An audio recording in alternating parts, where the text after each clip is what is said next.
If the Soviet Union and its allies were allowed to continue subverting democracy with terrorism and fomenting so-called wars of national liberation in Central America, it wouldn't stop there, it would spread into the continent of South America and north to Mexico.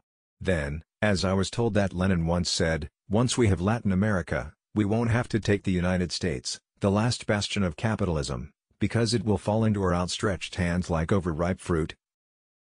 Concentrated power has always been the enemy of liberty. Met with Jim Watt. He's taking a lot of abuse from environmental extremists, but he's absolutely right. People are ecology too, and they can't forage for food and live in caves. I think growing up in a small town is a good foundation for anyone who decides to enter politics. You get to know people as individuals, not as blocks or members of special interest groups. Of all the millions of refugees we've seen in the modern world, their flight is always away from, not toward, the communist world. America will never be whole as long as the right to life granted by our Creator is denied to the unborn. You can't help those who simply will not be helped. One problem that we've had, even in the best of times, is people who are sleeping on the grates, the homeless who are homeless, you might say, by choice. All the waste in a year from a nuclear power plant can be stored under a desk.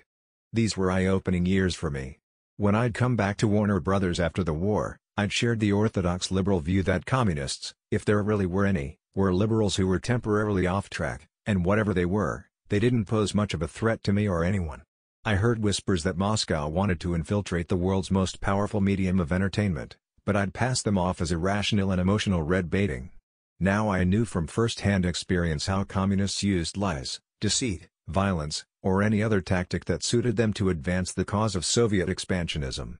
I knew from the experience of hand-to-hand combat that America faced no more insidious or evil threat than that of communism.